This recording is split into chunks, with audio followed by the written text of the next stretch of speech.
Nizamabad railway over bridge పనులను రాష్ట్ర ప్రభుత్వం నిర్లక్ష్యం చేస్తుందన్నారు ఎంపీ అరవింద్. కేంద్రం అనుమతి ఇచ్చినా నిధులు మంజూరు చేసినా రాష్ట్ర ప్రభుత్వం పట్టించుకోవడం లేదన్నారు. కేంద్రం ఇచ్చిన నిధులను కూడా పక్కదారి పట్టిస్తుందని ఆరోపించారు.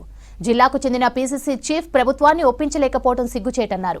కర్ణాటక ప్రభుత్వం ఆల్మట్టి డ్యాం ఎత్తు పెంచడం అంటే తెలంగాణ ప్రభుత్వం ఎందుకు స్పందించడం లేదన్నారు. నిజామాబాద్లో దిశ కమిటీ మీటింగ్కు హాజరయ్యారు ఎంపీ. బీఆర్ఎస్ తరహాలోనే కాంగ్రెస్ కూడా స్కాములు చేస్తుందని ఆరోపించారు.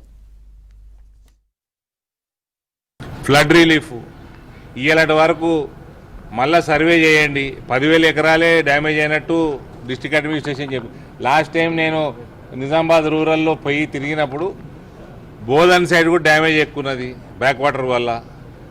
దాన్ని రివైజ్ చేయండి అయ్యా, రీసర్వే చేయండి అంటే దాన్ని ఏం చేసింది లేదు. సరే చేసిన దానికి ఏమైనా ఇచ్చిందంటే ఇచ్చింది లేదు. కామారెడ్డిలో కూడా ఇచ్చిండ్రంటే కామారెడ్డిలో కూడా ఏమి ఇవ్వలేదట. గ్రామాలలో నీళ్ళు వస్తే మొత్తము ఓ 10,000 రూపాయలు ఒక క్లీనింగ్ కోసం ఇచ్చిండ్రట. ఇసుక వేరకపోతే ఉపాధి హామీ పథకం కింద కలెక్టర్ గారు తీపిస్తా అంటున్నారు. అక్కడక్కడ పనులు మొదలు పెట్టిండ్రు, చేస్తా అంటున్నారు. కోతలు కాగానే మొత్తం స్పీడప్ చేస్తా అంటున్నారు.